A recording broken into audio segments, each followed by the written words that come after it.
Greetings, EastEnders fans, and welcome to another episode of Albert Square After Dark, your weekly EastEnders podcast. Okay, so this week things are a little bit different because Ree is sunning it up again on holiday, drinking thousands of cocktails, giving herself a tan.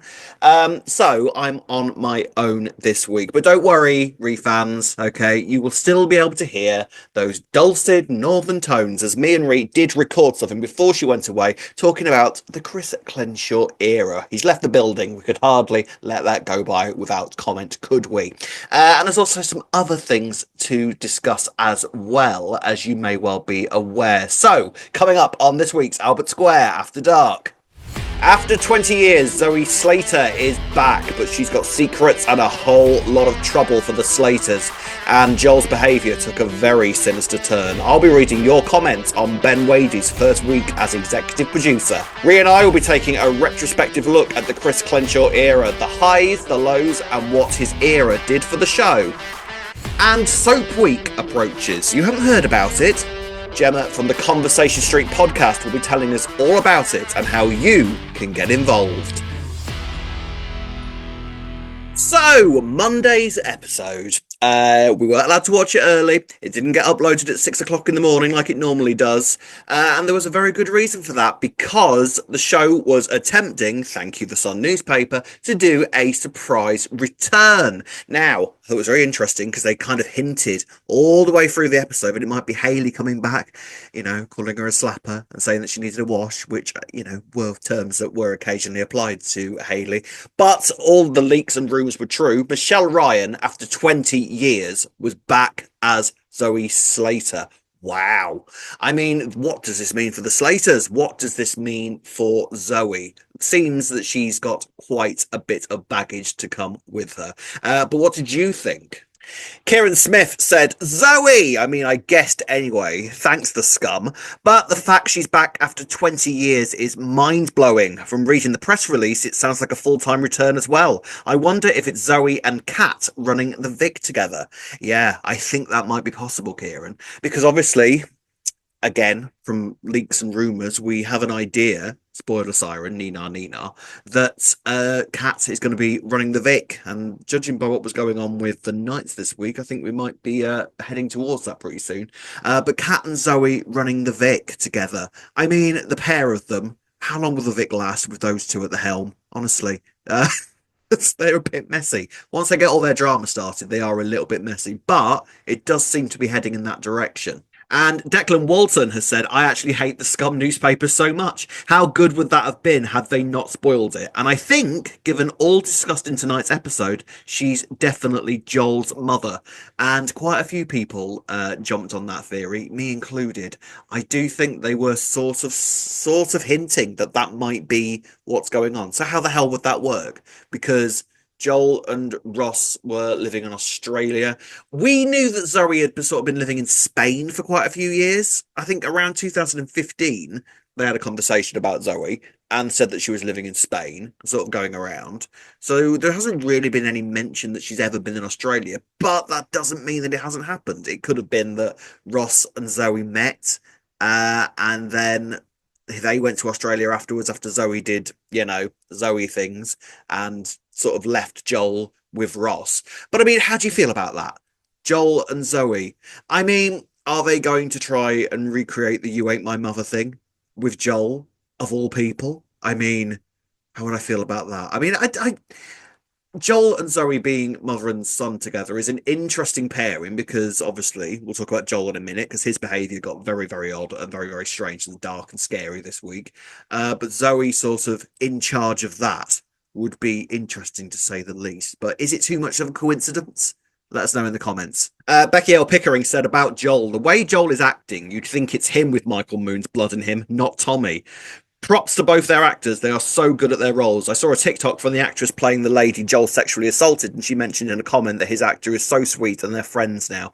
I mean, right, so Joel, for God's sake, he literally sexually assaulted a woman in a public place. Now, I don't want to jump on the matter too hard, but, like, that's not much of a stretch to see where that could progress to very, very quickly. I mean, yeah, he took a very, very scary turn this week. And as far as Tommy is concerned, I don't know why he kept the video on his phone for so long. Like, surely, because Tommy looked horrified by that, right? He looked utterly disgusted with what Joel had done in front of him and asked him to record it. What a weirdo. And yeah, to then have Joel manage to turn the tables on him at the end of the week and say, well, you sent me that video, so you're in it as much as I am. Worrying, very, very worrying.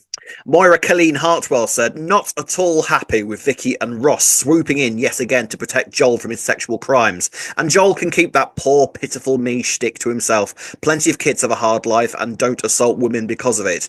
No, what we have here is a sexual predator, and that's going to be a very sharp rise in sex crime in the neighbourhood very soon. Yeah.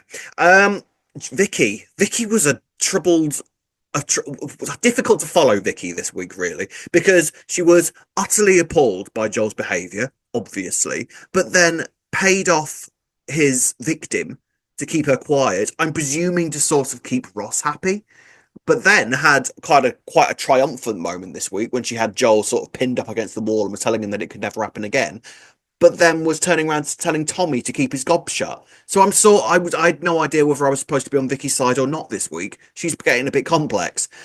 As for Ross, I kind of feel like he's at the stage now where he is literally trying to grab onto anything that he can in order to prevent him from confronting the fact that his son is this person. And I think you would do that as a parent. I think it's not right, but I think it's understandable that you would not want to associate your child with anything like that. And I think that's what he's doing. I think he's desperately trying to convince himself otherwise. But honestly, I think the way that Joel behaved this week, he is on the verge to raping somebody if he carries on like that, isn't he? So and the way that he's going to get Tommy involved, and then because he's just referring to all women as slappers and like saying that his mum was a slapper, calling Vicky a slapper, probably not far off from calling Kat a slapper to Tommy. He's called Ivani a slapper, so he's obsessed with this idea of like women being slappers and having real disrespect for them, and this whole video thing that he's watching. And getting Tommy to watch as well, because Tommy is so desperate for a friend that he's kind of staying there, whilst at the same time knowing that Joel is kind of not the kind of mate that he wants. It's really tricky. What does Tommy do from here? Chris Davis has raised an interesting point. Maybe Zoe is with her long lost twin brother, or are we meant to forget that little nugget? Now then, that is a point. How is the show going to address what we apparently learnt in Redwater? The idea that when Kat gave birth to Zoe, a second child was removed from her that she only found out about in 2015. And then we had the whole thing of Redwater where this psychopathic son. Are they going to address that? Because the show has kind of seemed to have pretended that Redwater never happened. And now Zoe's back. Are they going to address that? Are they going to ignore it? Are they going to sort of pretend it never happened? I don't know. What would you prefer? I feel like Redwater is one of those things where the fans just sort of go, they tried something. Did it work? Possibly not. But I don't know. What do you think? Let us know. Now then, folks, before Ree went away, we had a long old conversation about the past 3 years, the Chris Clenshaw era, the highs, the lows, what we loved, what didn't work so well, and what Chris Clenshaw did for the show. Enjoy! Greetings, EastEnders fans, and welcome to this special episode where we will be looking back over the Chris Clenshaw era, the highs, the lows, the new characters, the returning characters, the stories, and everything in between. Chris Clenshaw has officially left the building and the Ben Wadey era is about to begin. So before it does, we figured it was time to look back over what has been a pretty interesting few years of EastEnders. Hello, Ree, how are you? Hello, Rob. I'm good, thank you. I'm ready to dive into this Chris Dive in. Clenshaw era that I'm very, very, very gutted is ending. Yeah, I Or mean, I has think ended, should I has say. ended now, and I think that that's the main sort of takeaway from this, isn't it? Like, I think for the majority of fans, it's kind of a sad day that this, because I think what's worth noting is when Chris Clenshaw took over, for various reasons, the show wasn't in the best of states, and kind of people I think were genuinely a bit worried about its future. And then when Chris Clenshaw came along, it was sort of like everything that was supposed to be EastEnders sort of came back to the forefront about, sort of stuff like characters and its history and really sort of things that were distinctly within the EastEnders DNA. Yes, it's felt quite. It's like modern classic EastEnders, I would say this Mm, era's been, because it's felt like classic EastEnders, like exploring relationships, family dynamics, friendship dynamics, and mm. everything else in between. So a really strong era. As we know, Ben Wadey's got some big steps to step into, as we keep saying. He Sorry, has got pal, big. no He has. pressure. Yeah, I mean, can you imagine being Ben Wadey right now, like realizing what you've got to follow? I mean, best of luck to him, and we've got to go in with a positive frame of mind and just sort of, Yeah, yes, we've enjoyed this era, but the whole point of a show is that you're not really supposed to notice when a sort of new boss comes in. It's supposed to all sort of feel the same, yeah, with maybe the distinctive little flavors that the saddos like us notice, but. yeah, I feel like because Chris Clenshaw's era had such a distinctive feel about it. I mean, it was the era of returns, right? I mean, yeah. I think maybe talk about the returns first, because I think that it was obvious that Chris Clenshaw was a huge fan of the show. Yes, it's obvious that he knew the history of EastEnders Yeah. really well and understands what the fans are looking for as Mm, well. It's felt all his eras felt like quite nostalgic as well, hasn't it? Like yeah. throughout with all the returns. It's almost been like this whole era has basically been the 40th anniversary of EastEnders, because a lot of it has Yeah, sort of really been kind of respecting the history, taking some of the history and then taking it in new directions. But I mean, if you think about the number of characters that have returned in this era, there's been over 40 returns in various sort of guises, whether that be in flashbacks or in sort of returning full time, or just little cameos here and hmm, there, like Joe Wicks or Julie or something like that. So there's been a huge amount of sort of looking back with fondness to the past, and also even things like Pauline and Arthur, when they were sort of in the TV, they sort of still counted technically as a return yeah, because they went in the credits and it felt like they were back. It's been a pretty sort of respectful era to the show's history, I would say. yeah. I definitely think so. I mean, who would have thought that we would have had Cindy back for one? I mean, I think Cindy was That's probably the biggest return of this whole yeah. era, and they tried so hard, didn't they, to kind of keep the Cindy thing a secret. That was so disappointing, because can you imagine how much of a big surprise Yeah, that would have been if it had not got spoiled? yeah, And they didn't actually announce that either. That no, was literally a spoiler, weren't it? That would have yeah, been such a good. I mean, it was still a good moment, but we knew exactly. You remember when it panned and she was sat on a yeah. sunbed and Imagine that oh, unspoiled. George was getting the phone. Yeah, if that had not been spoiled, we would have been like jaw Yeah, drop. I yeah. mean, I do remember I spoiled that for somebody on Instagram, Did actually, you? somehow claimed that they didn't know that that was going to happen, and I posted a picture. Mm. We always post saying to Yeah, plan yeah, the yeah, yeah. episode. Well, I think it Oh, was they weren't interesting. happy. Actually, yeah, I bet they weren't. I mean, it was interesting though, because I've got some people in my life that that are big fans of EastEnders, but they don't sort of do the whole social media thing. So they were, True. when Cindy returned, they were completely unaware that it was coming. So I think it's Right. worth pointing out that possibly for millions of people that were watching at that time, they did get that unspoiled. But because we're Good. saddos that go into this whole thing so in depth, we obviously knew that it was coming. Do you know what though? As you know, I've always been someone who's tried to avoid spoilers, I but do in the obviously grand now we scheme do of the things. Yeah, podcast, it is a bit more difficult because of what we yeah, follow and things a bit yeah. more. We have to But follow things, yeah, don't we? But it'd be great if it's that was unspoilered for yeah. people. And they tried their best with it, and that wasn't the show's fault whatsoever. It was just the typical papers Yeah. doing the paper thing for clicks, unfortunately.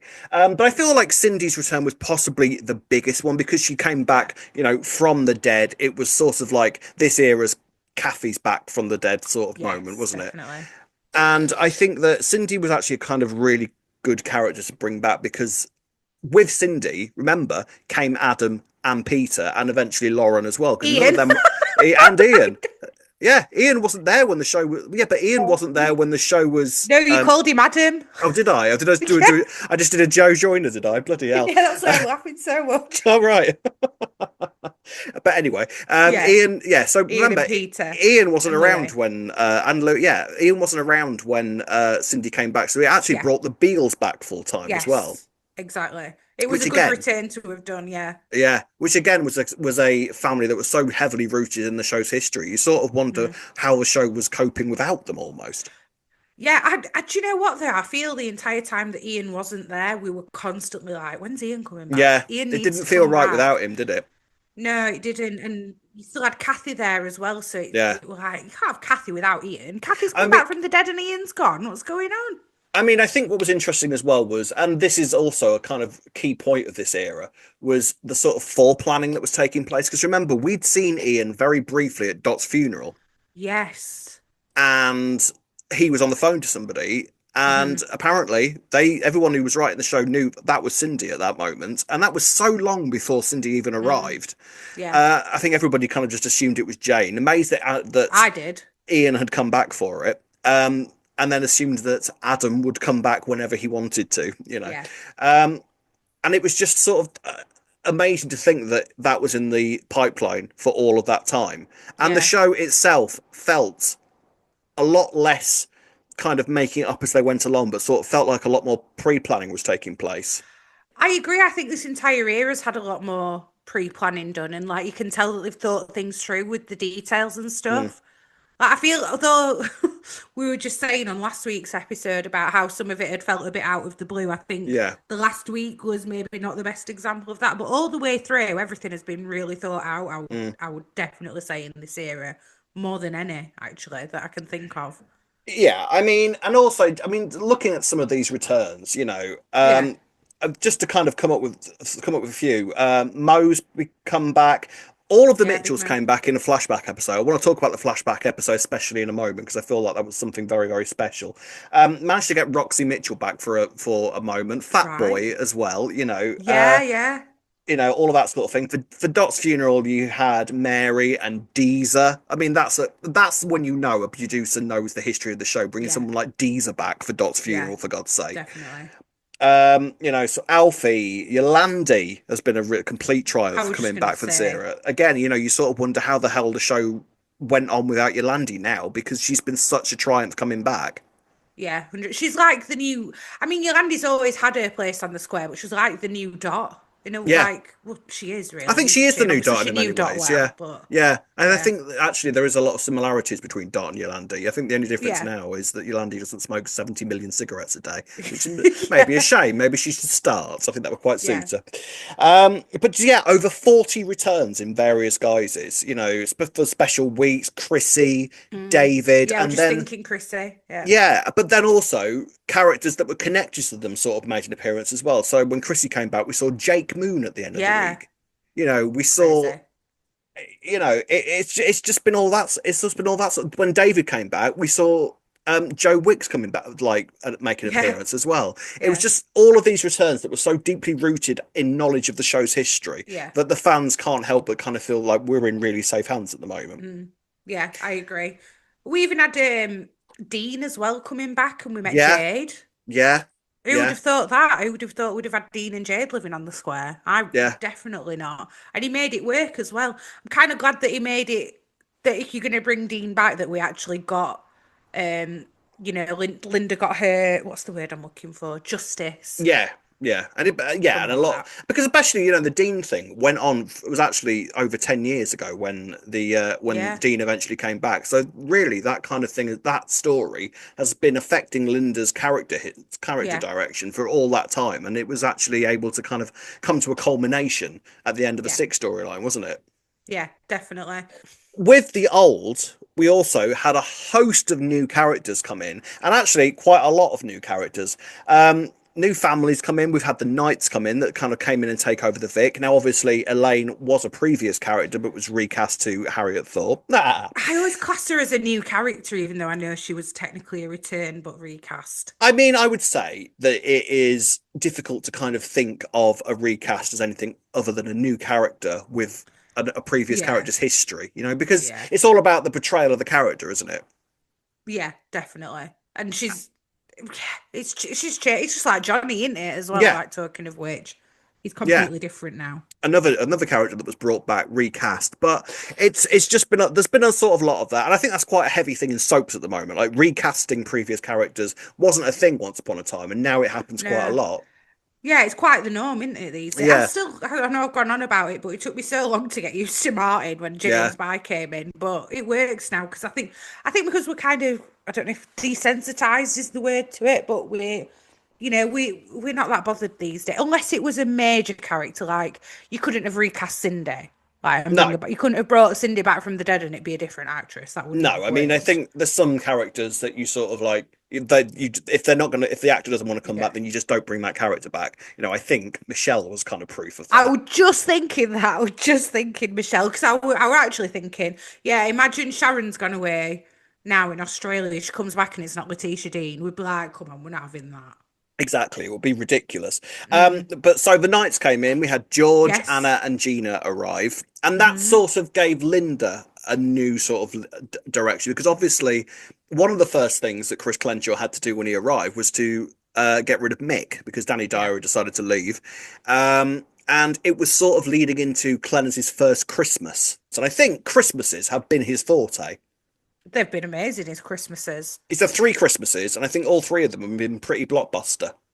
Yeah, definitely. So the first one was Mick, Yeah, right? Mick and Janine's exit was the Mick first and one. Janine's exit. I mean, the second Second, one was the six. We'll talk about the six in a second because I feel like that yeah. earns its own discussion point. And then the third was Who Shuffled Cindy, leading Of into the course. 40th anniversary. Yeah, yeah, yeah. I mean, that did its job. That had a job to do that Christmas, didn't it? I think sort of planting a few seeds ready for the anniversary. Yes, definitely. Um, but yeah, as we were talking about new characters, so obviously the Knights all came in. We also had the new Mitchells come in. So we've got Yes, of Nicola, course. Teddy, Harry, and Barney. Yeah. And then the Galatis as well. Ravi, Priya, Nugget, Avani, as well as Hmm. Nish as well. Nish was a close Clenshaw Yes, creation. I mean, a lot of these new characters, I think have gone down mostly pretty well with the audience as well. I would agree. Although I feel like there's somewhat of a mixed response about the new Mitchells, which I'm going to Yeah, be honest, I don't understand. no, I don't, because I really I enjoy don't them. get how you can't love him, especially Yeah. Nicola. Oh, Come on.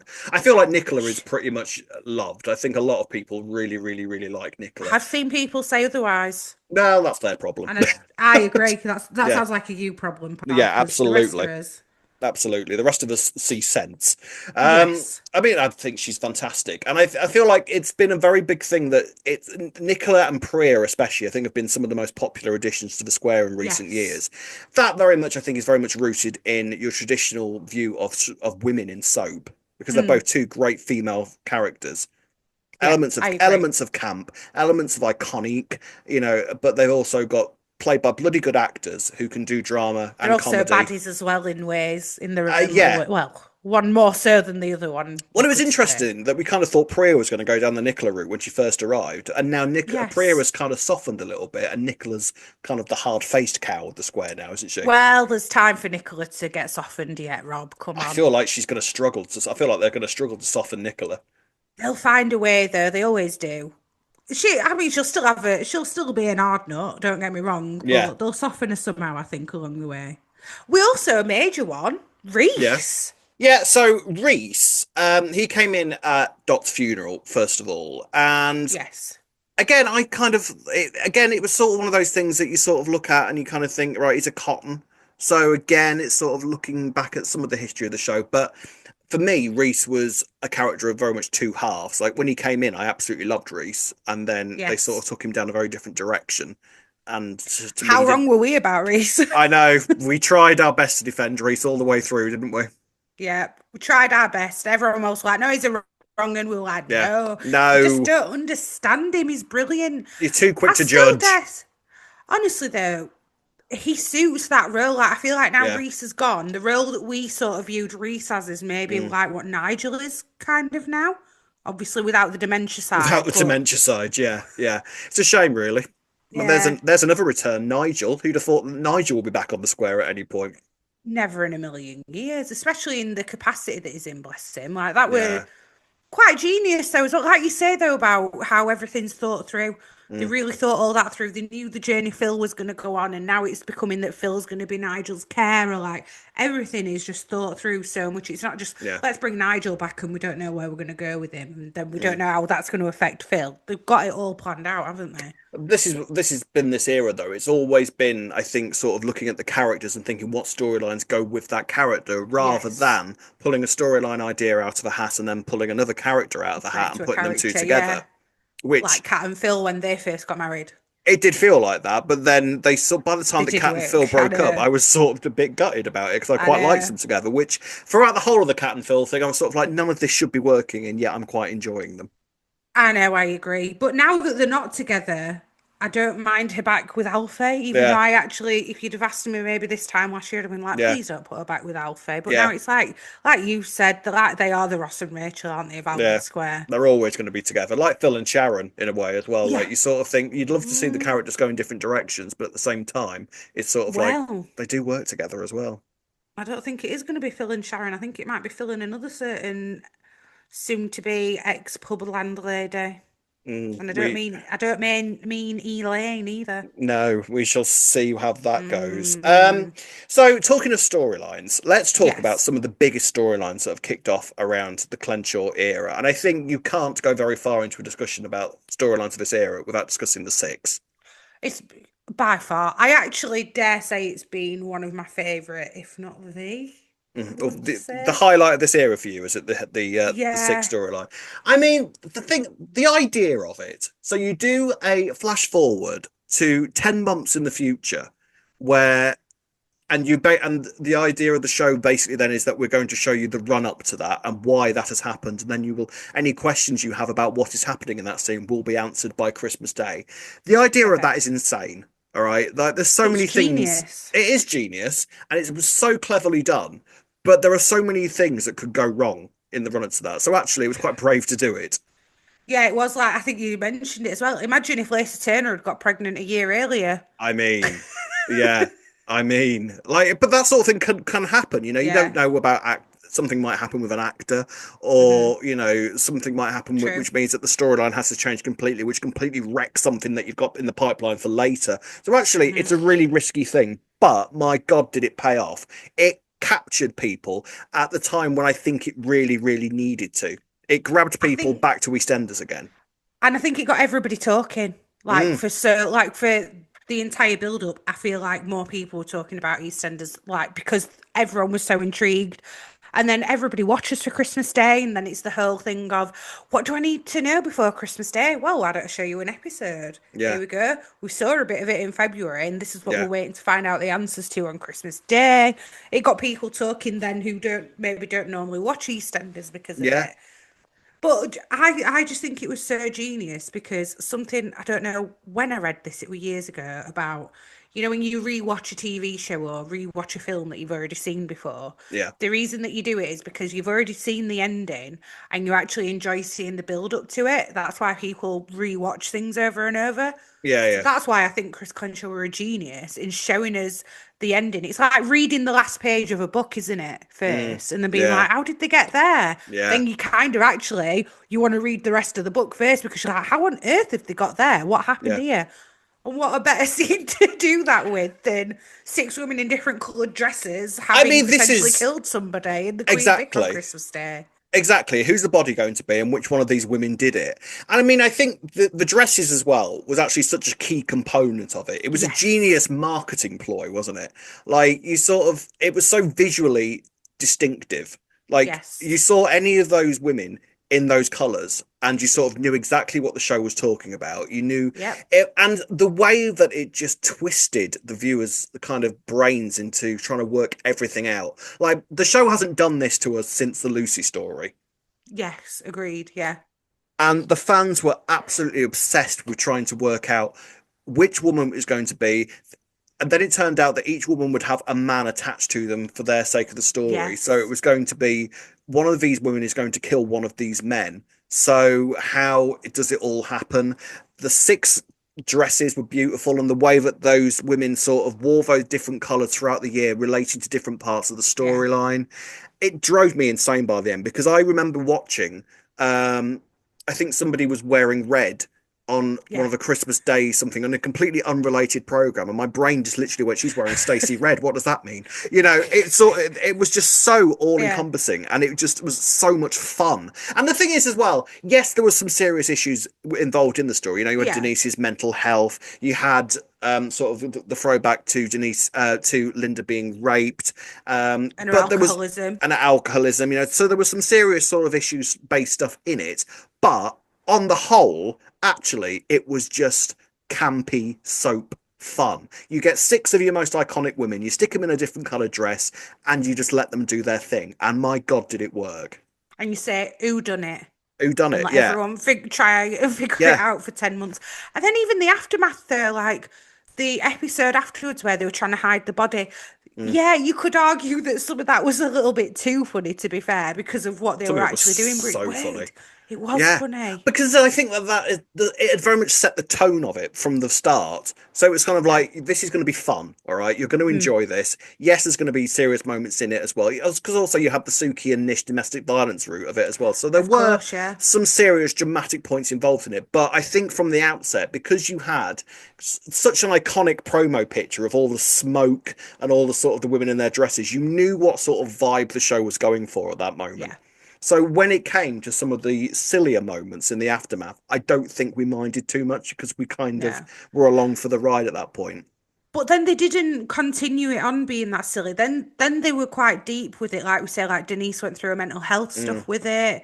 Linda, and like we definitely saw her journey through the guilt. We saw Sharon's journey through the guilt, because obviously it was Keanu that actually got killed. Yeah. So they didn't just leave it at that either. They then, I dare say, we then had about a year's worth of storylines from that episode as well. Yeah. Which, how often does that happen from one Christmas Day episode? You get the spectacle, you get everything else with it, and then it's still a year later, you're still talking about it and the effects on the square.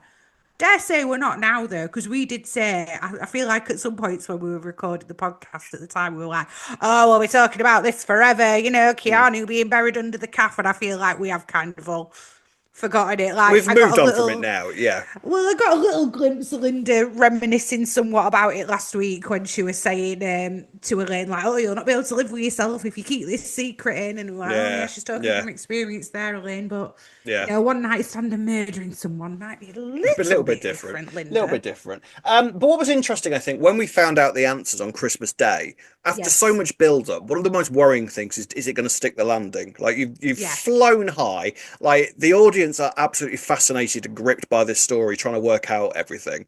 And they deliberately were throwing red herrings around left, right, and centre just to mess us up further. Do you remember that bloody scrolling in on the tree? The tree, I was just about to say, when Eve was stood in front of a tree and it said, did it say 6 or the 6 on it? Yeah, like, something like that. What does that mean? What does it mean? Yeah, what does it mean? And then I think I asked my mum, and she was like, the 7 women of Eve, the 7th woman of evil, that were a thing. And I'm like, oh, Eve must be involved. It's Eve. Is Eve going to be dead?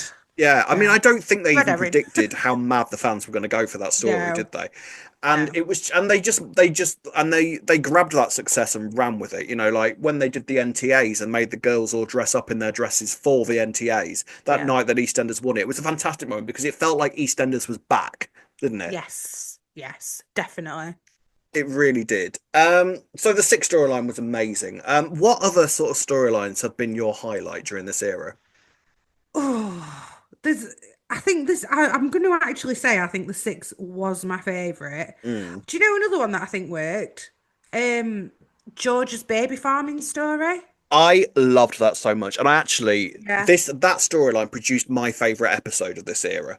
And I'm talking about the episode. Yeah, well, it definitely was. Because I remember just being absolutely absorbed by it and just so impressed with. I'm talking about the episode where it's very small cast, which is what I love in an EastEnders episode. But it was the episode where Eddie and Gloria come to the pub, and it's just the Knights. You've got Anna and Gina downstairs in the cellar talking about some really interesting issues that I haven't really considered when they were talking about playing white and all of that kind of thing. Yeah, stuff and Anna dyeing her hair blonde compared to Gina, who didn't, and that kind of thing. Yeah. And then you've got Elaine and Gloria upstairs, and then you've got Eddie and George downstairs. theirs. And the script itself by Lauren Clee, who has been a rising star of this era. She's been in the show for a Right. while, but this has been Lauren Clee's era, I would argue. Yeah. Like she's written some, She's been given some yeah, good stuff and she's yeah. delivered, hasn't she? She has knocked each and every script she's been given Mm, out of the park, I think. Like Lauren Clee is one to watch for the future. Well, she's already there, but like yeah. I used to get so excited whenever I saw a Simon Ashdown credit on the screen, and I still do, but now Yeah. Lauren Clee is up there. Like she's amazing. Definitely. And Yeah. this was, I think, one of those moments where I realized that because the script was so mature, it wasn't Yes. pamphletty, it was just talking about some really hard hitting dangerous issues about racism, and then the twist at the end that the man who Eddie had murdered was actually George's father made total sense by the time you got to it, but it Yeah. was sort of like, what a moment.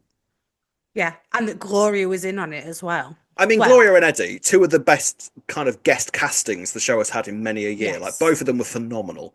I'm I gutted agree. Gloria died. I wish Gloria had They stayed killed her off way too way soon, too soon. Gloria. Yeah, They could have way done too so soon. much more with her, couldn't they? Mm, But they did what yeah, they did. yeah. But yeah, I think that, like you say, that particular episode as well, it stands out in my. Do you know what it was as well? Like when they describe what happened when Eddie had killed George's real father, and George was describing what he remembered from the night. Mm, When I think back to that, I don't picture them two talking about it. I picture the incident of it mm, happening on the night because they described it so well. Like yeah. how often does that happen? I can envisage what happened on the night because of how Yeah. well they described it. And again, it was a kind of indication about how mature that script actually was, because Yeah, actually, um, he died being kicked to death with steel-capped toe boots, and whilst having racist abuse thrown at him. And you can totally and utterly picture that, and the show didn't shy away from that no. whatsoever. And Like you always say, it's not here to hold your hand, is it, EastEnders? always what you should say about EastEnders, it's not there to Mm. hold your hand. And in fact, if anything, that episode took you out and threw it across the room.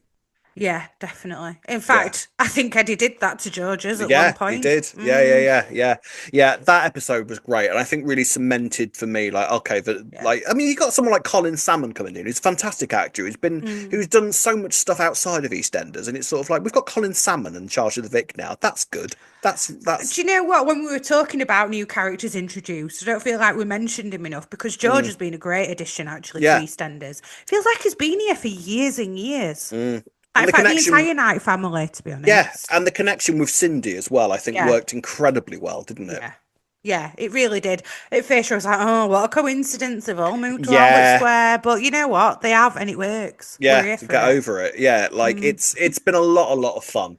yeah. The Cindy and George dynamic has been great. Bringing Ian into that as well, and sort of having that triangle go on without it ever actually becoming a triangle, which is Yeah. strange. Obviously, you bring Yeah. in Junior, and that's when, because Cindy's got to have an affair with somebody, because that's what Cindy does. But it's sort of like having George and Cindy never actually have that affair. They've had a few Mm, stolen kisses, yeah. but it was actually Junior that came along and was Cindy's hot and heavy affair. Mm, That's, it's just it's kind of subverting those expectations, which I think actually is something that this era has done a lot. Like yeah. there's been those moments where you can sort of think you can predict the way a story's going to go, or you think that a secret's going to kind of run and run and run, and you're kind of just waiting for the reveal, whereas actually a lot of the time there'll be a secret and then it'll be revealed later on in the week and you're immediately into characters reacting to it. It Yeah. kind of keeps Yeah. you on your toes, doesn't it? Yeah, definitely. There's been quite a few moments where we think, oh, we're expecting that to get revealed so quick. But Yeah, actually, good. We've not dragged things out too much. yeah, Brilliant. exactly. The other thing with it is that this era brought back the two-handers, which we Yeah. hadn't had before Chris Clenshaw came along. We hadn't had a two-hander since Stuart and Linda's in 2000 Wow. and either 17 or 18, one of those two. So years and years and years since we'd had a two-hander, which is one of the God, things yeah. that EastEnders was so well known for at some point. They used to do like a few a year, and then they just kind of stopped doing them. Whereas this era has Yeah. had Jay and Lola having a two-hander, Yeah. and then later on Patrick and Yolandi. But Hmm. then it's also managed to sort of bring in these moments where you'll have a much more reduced cast for an episode, so that Yeah. you could have a really intimate look at their Like the night storylines, like episode. the night Yeah. episode, exactly. So it's again totally respecting what the show can do, because no other show does it like that with EastEnders. The other soaps have never bothered doing that quite so much as EastEnders does. So to know that it Yeah. could still do it and can still knock it out of the park is fantastic when it's done right. Yeah, I agree. And they picked the right moments to do it, I feel, as well, like with Yeah, Jay and Lola and the Trumans. Talking of which, Lola were a massive storyline as well. Her yeah. brain tumour, that was, it feels like ages ago It that does was, but feel that was a so long massive ago. part of his era, weren't it? Yeah, so when he first came in, obviously, quite every so often a new producer will come in and axe a few characters, and Lola was one of those characters. And sometimes with an axing, you will get someone that just kind of decides that they want to leave the square one day. They'll go off and all right, see you later then, and never Hmm. see or hear from them again. But Lola had quite a long running storyline Yes. with her brain tumor, and it absolutely sort of wrung every single bit of deserved emotion out of it, I think. Yeah, definitely. We travelled with it because it wasn't like, oh, she's got it and then like 2 months later she's died. I feel like it was a Mm. good, what, 6 months or so, I'd Yeah, say, of yeah. watching the effects on the rest of the family, her thinking it honestly, it before I was a mum, and I'm going about I'm a mum, but it makes you view things totally differently. And watching like that this happens to people when they've got a child and recording all those videos that she did, and we still see it. I wonder if we're still going to have any more videos to come. Actually, I I wonder wouldn't how be many they got to surprised. record. She's probably got one for each of Lexi's birthdays. There'll definitely have one when You'd she hits think, when she leaves school. There'll be one for her 18th. yeah. There'll be a few, I should think. Yeah, 100%. I feel like Janet had one at her recent birthday, but I don't think Yeah. we saw it. I think they mentioned it, but we No, didn't that she see had it. one. Yeah, I mean, Yeah. Lola was probably sat there for about 3 days doing those Mm, videos at some point. yeah. But I just remember Lola's final episode, Yeah. and just the way that it was put together, realistically sort of portraying what, because Lola I think was done by that moment. They'd done everything with Lola saying Yeah. goodbye to people, and actually that Hmm. last episode was literally Lola with her eyes closed for the entire episode. Like Daniel Yeah. Harrow was sort of thrilled by the time she got to that point because she Yeah. could just have a Yeah. rest. But it was all about the reactions of the characters around her, Hmm. and I remember being absolutely fine until the last seconds of the episode where Julia Seam was playing and a fox is running through the square because Jay had mentioned that she would come back as a fox. So Yeah. when Lola died, the fox was running through the square. That's the bit that got me. Ridiculous. Yeah, I know. I know. I was gone before that. It was when I think Jay wasn't there for it for that Mm, moment, and yeah, in his head he'd got it all planned that he'd always be there for in those last moments, and he just wasn't there, was he? yeah, Because yeah. I can't remember why he'd had to pop out for something, and then that were it. That happened to be when she went. Mm, But yeah, and we're still we've not seen much from Lexi, but that's more to come. I definitely feel like we're going to see some more of Lexi, hopefully, in this era because we've not yeah. seen her properly for a while No, since. but then the kids will do this, won't they? They'll have like quite Yeah, a sort of big thing, and then they've got to go and do school and stuff. yeah, So yeah. Fair. I think we're in Lexi in school mode at the moment. But I'm sure she'll Yeah, be back fair at enough. some point, especially with Ben returning. So I'm assuming that we'll be seeing more of Lexi as Ben Mm. returns. Something else I want to talk about was one of the first big things that he did was the Mitchell flashback episode, which Yeah. was one of my favorite episodes of all time. Yes. And Yep. if there wasn't something that showed that this was an era that was going to respect the history of the show, it was that. Agreed. 100%. It was so well cast as well. It's ridiculously well cast, like Yeah. insanely well cast, like they were casting a 9 p.m. drama. Like every Yeah. single person had to be absolutely bang on right. And you could have watched it as a 9 p.m. drama. They could have You spin easily off. made that into a series and then a Yeah, spin-off, but easily. always leaving wanting more, I guess. But it We was do. incredible. Yeah, I mean, I mean, I love the Mitchells anyway because the Mitchells have Mm. always been a family that have got so much history, and Yeah. you can always bring a new cog into it and sort of take them off into a new direction. There'll Mm. be another secret that's been discovered somewhere in their history, Yeah. somewhere in their family tree, and to sort of go back there and make sort of Billy the focus of that, as well as Phil. Mhm. Phil, by the way, I think has been the character of this era for me. Yes.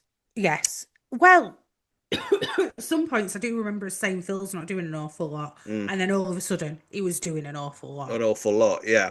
But Mhm. Phil for me has been like the character that it's almost like Clenshaw came in and thought, do you know what? Do you know what character I'm really going to do some work on is Phil, because Yeah.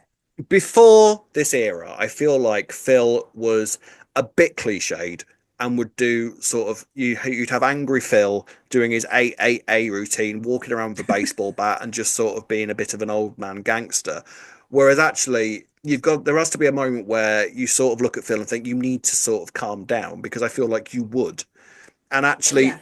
putting Phil through the entire storyline where he was depressed because of hypermasculinity was a genius move for Phil. Yeah, 100%. And then you were talking about the flashback episode, Yeah, and then that. Who would have thought that that would have then been relevant to the Phil depression storyline? And yeah, then they've even managed, and then they put another flashback episode in yeah, for us with the because they same listened. cast. Yeah, Yeah, because do you think that it was so foreplanned that they knew that they were going to do something when they did the first one? no. That's what I were about to say. I don't feel like they. I know we were talking about they planned stuff, but I don't think they Mm, knew when they did that first flashback episode. Oh, I know, and then we'll keep the same mm, cast, and then yeah, in what, a year or two, when Phil's got his depression storyline, yeah, we'll bring them back. I don't think that they thought. I don't think they thought it that far ahead, yeah. but they did it, and But it they did it. worked. I mean, and it was the journey that Phil went on, and it made absolute complete character set. It was totally rooted in character, Yeah, that yeah, storyline, because you're yeah, looking at a man who was so. I mean, Phil was emotionally and mentally and physically abused as a child from yeah, Eric. Okay, and the fact that we met Eric for this era as well. yeah, We'd never actually seen him in person before. We've heard so much about this man yeah, for years and years and years, and we yeah, knew what a heavy effect this man had on Phil as a character. But to actually meet him and see him in action and see yeah. him doing and saying the thing that we knew he knocked Peggy about, we knew he knocked the kids about, and to see him in action totally made Phil make sense as a character. And so for Phil to then be able to look back on his childhood and realize that a lot of the things that, I mean, you can't blame hit on everything because he's a fully grown man who's capable of making his own decisions, but to be able to look back on his life and realize that's what has led me to this moment and why I've made so many mistakes. It was so clever. Well, you say this, but childhood affects people in adult life Yeah, a hell of a lot. So yeah, yeah, it does make sense, and it is good that they explored it in that way. And do you know what though? If you'd have, or I dare say, in any other era, couldn't have got away with a flashback episode like they have. Even when we were in it, when it was Phil in his delusional state, it still worked. If you'd have said that of another era that they would have made that work, I mm, would have been like, that doesn't sound like either. I don't know about doing that on EastEnders, but I don't. It's been a special era, hasn't it, to be mm, getting away with these things? Like you mentioned briefly earlier as well. Like we had Roxy come in. That yeah. didn't feel too. That didn't feel too Didn't feel like it was crazy. taking us out of the moment at all, did No, it? It no. worked, and you still got your little special cameo there that we all Yeah. want. And Wadey, there's still time to bring her back. There's Yeah, time. Hang yeah, on it. we'd accept it. We would accept it. We But would. talking of a cameo, I remember just that when they did another flashback was when Cindy first returned, and actually we went back to that Good Friday when Oh they yeah, discovered that Lucy had died. yeah. And I remember thinking when I was watching that, you've got Cindy hiding in the bushes, and they're doing the sort of intercutting new footage with the old footage from that Yeah, episode of Ian walking across the square to tell yeah, Peter that Lucy had died, and yeah. we discovered that Cindy was watching him that night. Hmm. And I just remember thinking, because it was just so cut together so well, because there was that whole thing with the street lamp at the time, like Yeah, fizzling out, and there was even a taxi that had sort of been put into that scene that Ian sort of watched two girls going past because, he's looking at them and thinking of yes, Lucy. They got yeah, out of this taxi, and then you've got the taxi in the new footage. And I remember looking at that scene and thinking, this doesn't even need to be as good as this. yeah. I know exactly what you mean. It was so well done, weren't it? And then we had Fat Boy there. Yeah, Talking of all these cameo things, and then yeah, Fat Boy's there. Who'd have thought that? yeah.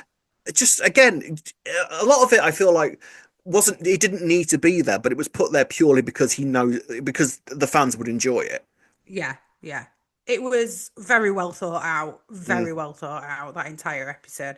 And it really worked. yeah. Again, another flashback. Have we ever had flashbacks like this? It's Like, not really in ever? EastEnders. It's not been done. I think the main kind of the big flashback episode that they've done before has been special episodes that have sort of Yeah. like they did a thing with Pat and Mo, I think, and they did one with Yes. Dot was Yeah. younger as well. They've done that kind of thing, but it's all been Yeah. very sort of separate from the show itself, rather than putting it into the show and making it relevant to the story that was Mm, going on at the time. yeah. And those sorts of special episodes have been, I think, kind of quite a key factor of this era, haven't they? Because there's been a few kind of episodes where they've gone outside of the box, still quite rooted in the show's DNA. It's not Yeah. just been because we can, it's been because it Yeah. makes sense at this moment, and this is a different way for us to tell you a story that will you will feel it's that you can recognize. Yeah. And Yolandi's story was quite a big part of that. When Yolandi was sexually assaulted by Pastor Clayton, and we looked back over previous victims of the pastor. Yes. That was a special episode. Mm, And again, it didn't feel out of place. It didn't even feel like you weren't watching EastEnders, even though we weren't in Albert Square mm, and we weren't with any characters that we actually knew. It yeah, fits so well. Like they've done such a good job of making these kind of things work. yeah. Like I say, even though you're not even in the same time, were we? Like some of them were really historic. Yeah, and it was sort of looking back over, and it was such a furious way of looking at sexual assault as well, because it's Mm, basically implying that I'm telling the truth. It's saying that sexual assault is can be unchallenged, unstoppable, and can sort of go on for years and years into generations, all committed by the same man, and it feels like there's no way to stop that person. yeah. So it was just a completely honest look at it. And I think one of those things of this era has been those moments, those special episodes, not necessarily ones like that where it's gone a little bit outside the box, but also episodes focused on one character. For example, Avani being strip searched. Again, Yeah. just one of those real character pieces where you're looking Hmm. at a character and they're in a specific scenario, and it's really heavily focused on them and looking at the issue itself. Yeah, I agree. Which they've done a good job of, because like obviously we've looked into things a little bit more because obviously we're doing the podcast and we Mm, research things, but I learnt loads from Yolanda's storyline and Devani's yeah, storyline, like statistics that I didn't even know were out there, and like issues like with Devani's, I didn't even know it was an issue that mm, all these underage kids are getting strip searched without proper consent. yeah, So they're doing issue-based things at the same time, but it doesn't feel like they're lecturing you about it either. It's like they're just trying to help you learn about all these different yeah, things that are out there. yeah. And Amazing. also another one, Linda's what if episode, what if Linda Oh died? That's yeah. another one, just these sorts of God, episodes they've that done loads, haven't they? Good eh, job, Clenners. honestly, you look back on this era and actually it's been such a busy era. Like Yeah, so much has gone on over the past 3 years. You sort of think, wow, like it's yeah, been a bit of a roller coaster ride where you look back on the whole thing. Yeah, some of it hasn't worked as well, possibly, yeah, so there's been points where you sort of think, yeah. but I mean, I would say he's been a bugger for block storytelling. Yes, definitely. There's been times where we've had a story start and then gone months without even just talking about it again. Now, there's various logistical reasons why the soaps have to Yeah. do that, but now and again, you sort of think you could maybe bring this back a little bit sooner. Oh, we could have had a little scene just in Yeah. between because we've not seen anything for like quite some time now, like a good few weeks or Mm. something. But you know what? It's not the end of the world. But I do remember over the time we've been a bit like, oh, we've not seen them for ages. We had that massive ending. Like I remember, I think that happened with the Thea stuff. Something we've not mentioned as Yeah. well when he were stalking Stacey. I remember we didn't see much of that after it happened. In Yeah. fact, there weren't much at all after that. After Freddie Well, beat him up, really, to be no, well, honest. Theo, yeah, we've kind of thought that Theo was going to be Stacey's man, and that turned out to be Jack, Yeah. and that sort of went a bit randomly Oh because it was sort of like yeah. the random affair between Jack and Stacey, which led Jack into being involved in the lineup of men that might die on Christmas Day, Yeah, with the six. even though none of us really kind of thought it was going to be Jack who Oh, I died on the did, floor. Rob. He were my You last one. hoped, No, yeah, I was like, it's going to be Jack. It's going to be a main yeah, you guy. It's did, going to be yeah, someone we don't expect. yeah, yeah. So, none of And, you thought it, and but I did. yeah, and the Reese storyline didn't necessarily work for me either. I liked Johnny Freeman as Reese, but I didn't like the way that Reese became a killer. I thought that was Do a you know waste of what? Reese, actually.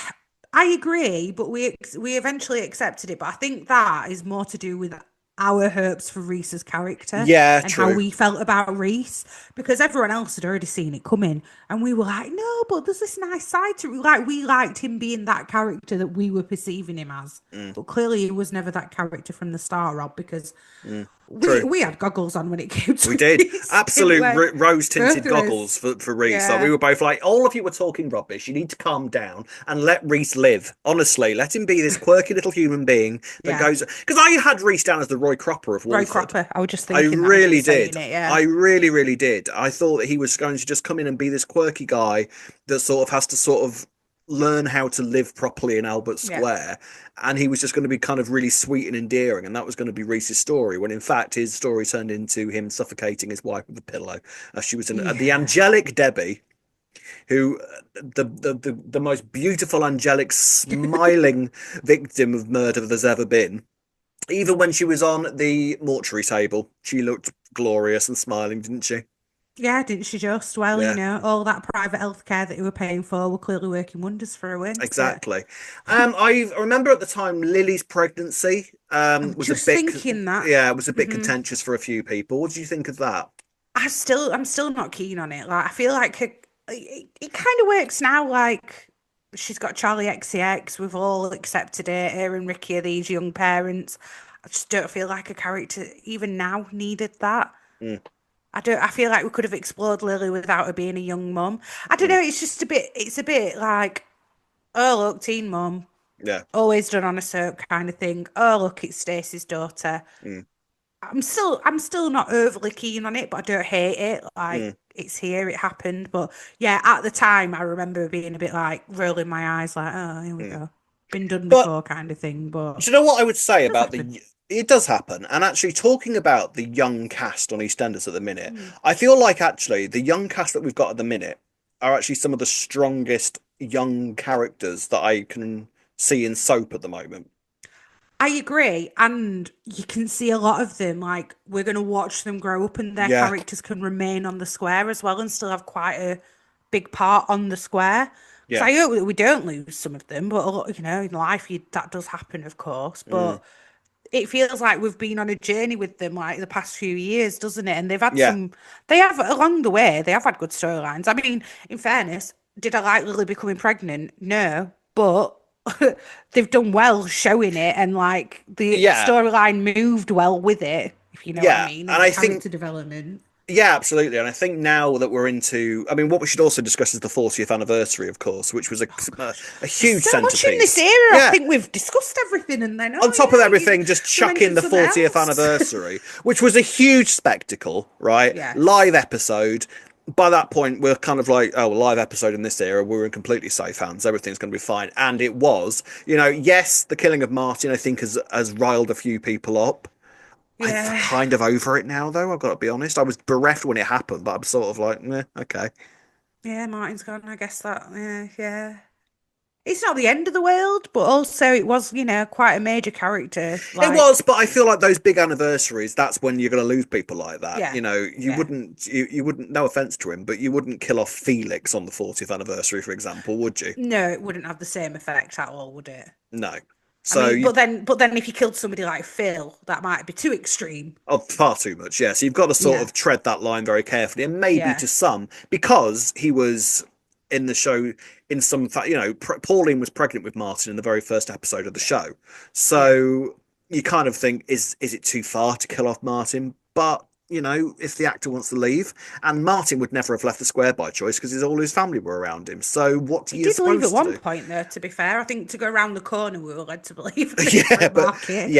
yeah, but soon came back. So you Yeah, kind of think, yeah. well, if you're going to get rid of Martin, you may as well do it in the most spectacular fashion possible, hmm uh, on the most iconic anniversary Yeah. date, and When it was a Lacey Turner's huge. just given birth so that she can have a really hard time I doing the would live love, episode. I would love to know what the logistics were behind the scenes for all of that, because Yeah. honest to Well, God, I wonder because she how old was a baby? A good few weeks by that mm, point. So they knew it yeah, weren't going to be around a due date at least. But yeah, imagine if, like, Touchwood and, would never yeah, want this to happen, of course. But imagine something had gone wrong with the birth and she was in hospital for some reason. yeah, That entire 40th would have gone a yeah. very different route, Yeah, wouldn't it it? was. I think it was.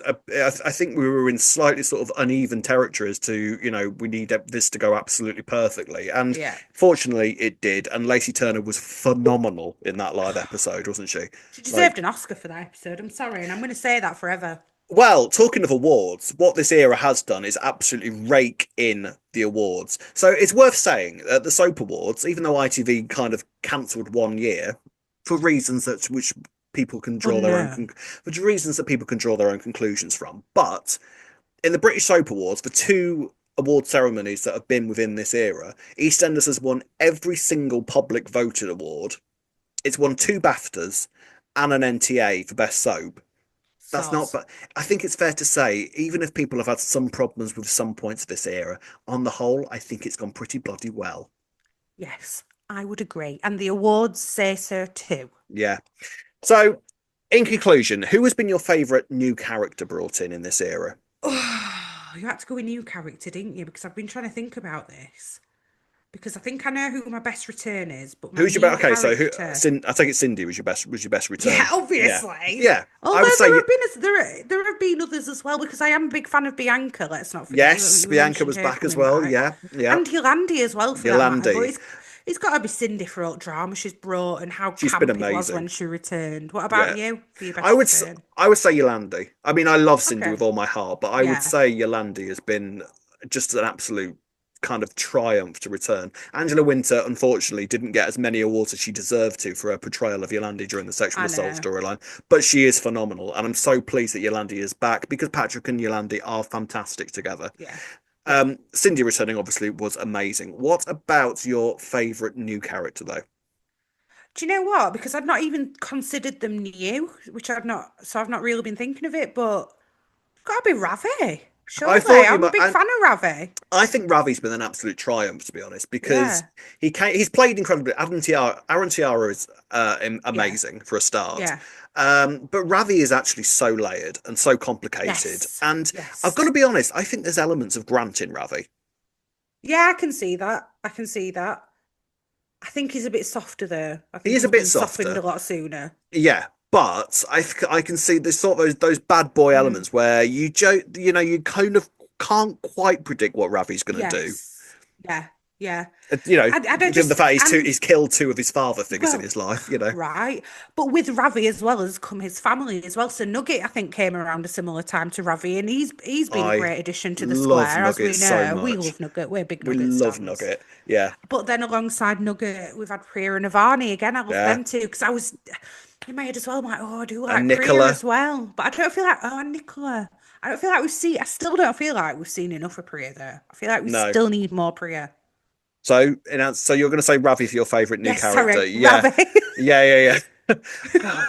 You're right though. It's hard. I would say it's got to be between Priya and Nicola, even though I Yeah. absolutely love Ravi too, Hmm. and Nugget.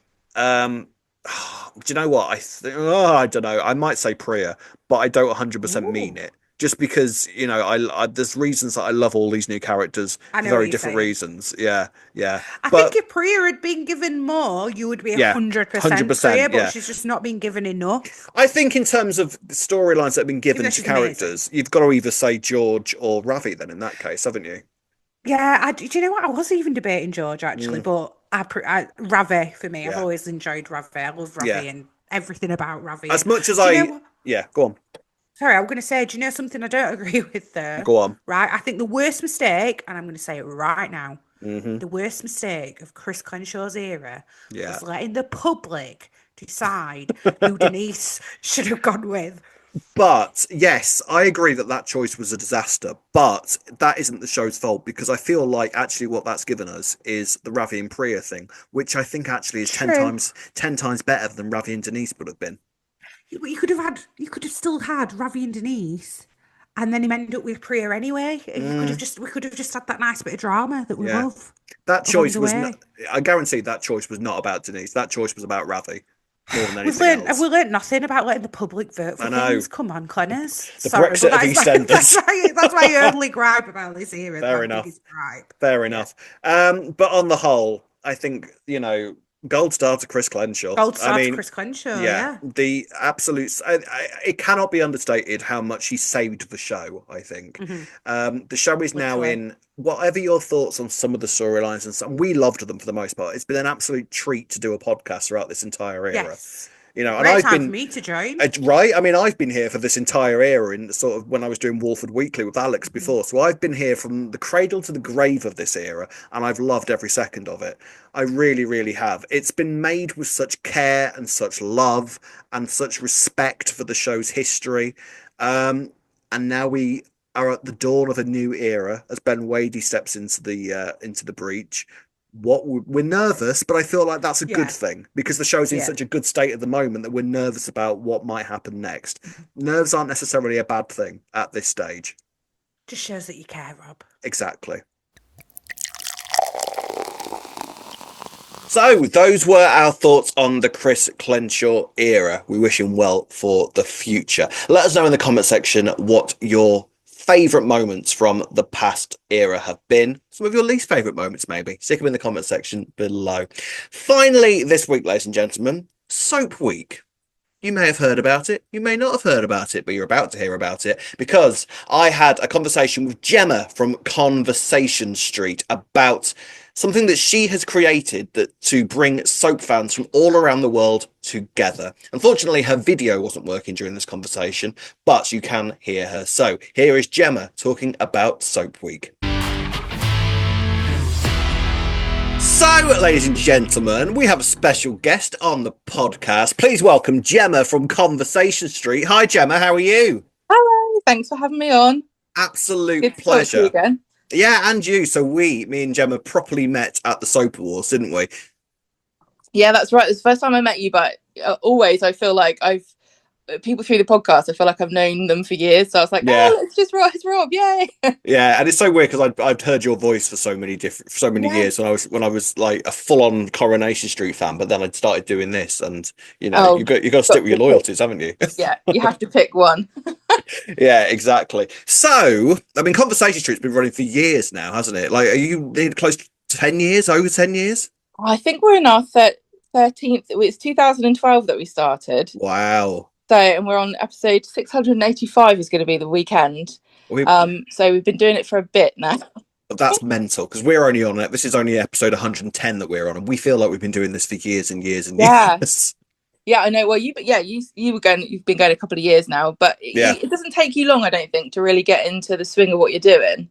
No, and we've got great fans and great listeners, and so have you. And I think those listeners and the soap fans are what this Soap Week that you have been the founder of, you've created this, is all about. So tell us, what is Soap Week and what do you want to get out of it?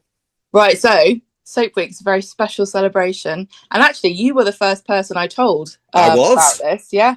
So when you've been in when we were on our way to Aldi on the Soap Awards to get vodka. Yeah, we know. Actually, it was Marks and Spencer. Oh, that's right. Yeah. Oh, yeah, that's right. That's right. We walked past in Iceland, but we were on our way to Marks and Spencer's. Yeah. That's so right. It's a celebration of soap fandom and the power of soaps. It's going to run from the 7th to the 13th of July. Mm-hmm. And that is coming up pretty soon. So what I need from everybody is to join in. There's online stuff and there's also some offline stuff that I'd like people to try, which is to raise money for their favourite charities that are related to soaps and things that have really touched your heart in stories that you've seen on your favourite soap. So for Coronation Street fans, I think that Macmillan Cancer Support would be a really great one. There's also 5x More, which is a charity for supporting Black women through maternity and like raising their voices, and also Dementia UK, which is Debbie's story.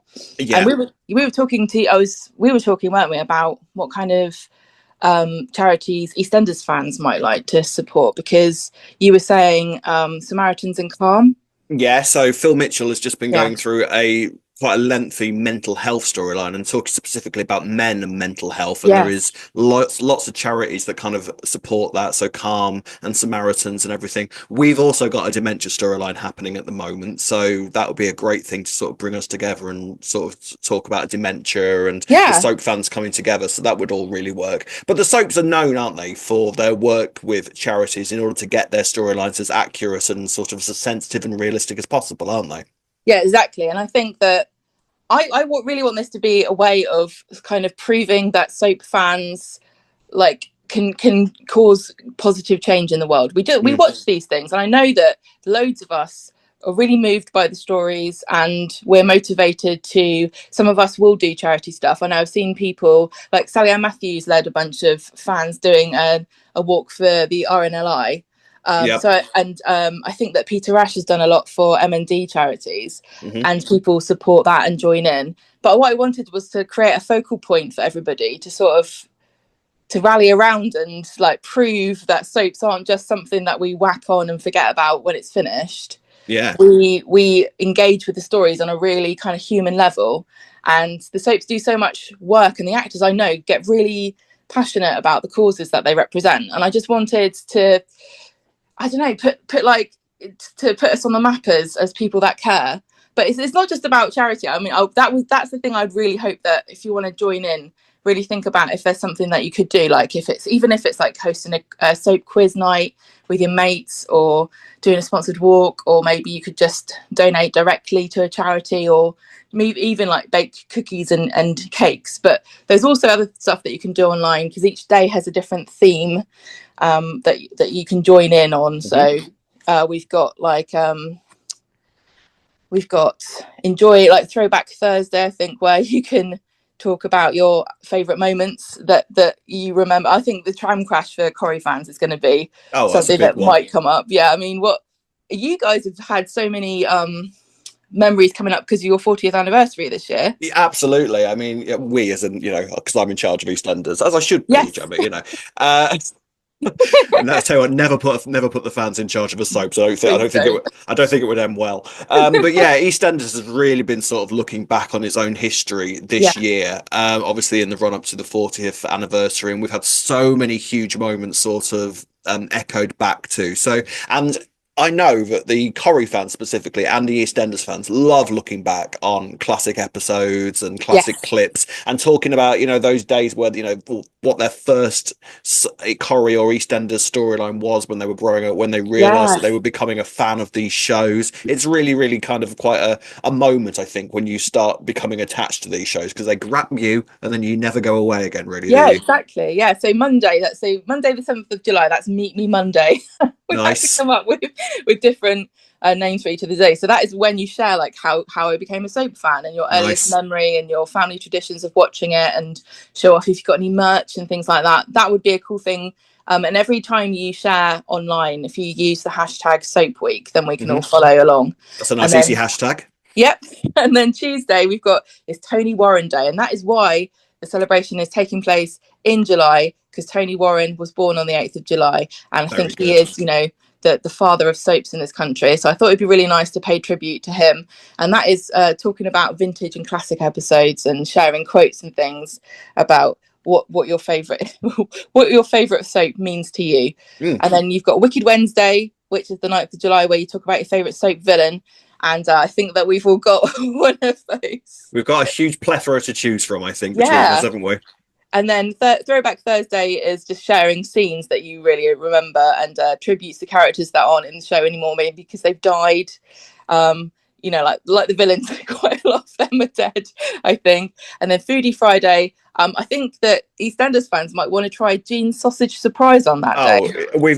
Jean has given us many options, because we've got Jean's sausage surprise, or if you're so inclined, Gemma, Jean's fishy basket.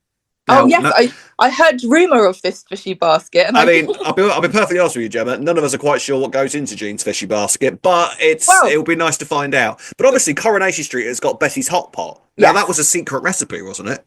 It is a secret recipe. I think Anthony Cotton's still not giving that one up, so we're going to have to go. I think it's been published a few times in some of the books, like this Coronation Street Treasures book. And I think I can't remember. I think Betty Driver had one, but she was also a vegan or a vegetarian. So was she? Oh, amazing! She never actually tried Betty's hot pot, which is quite ironic. And then Saturday is fan day. So art. If you've got a tattoo, I'd love to see it. If you've ever dressed up, share a photo. If you've made a t-shirt and you want to sell it, or if you're doing any kind of fan stuff like that. And also book day. If you've read a book, you want to recommend a book. I know loads of Corrie actors, and I'm sure EastEnders actors have written about their lives. EastEnders actors come up with the best titles for their autobiographies. I speak specifically, Pat Butcher, End of an Earring. I mean, it's perfect. That's excellent. Yeah. So recommend, you don't have to read a whole book on Saturday.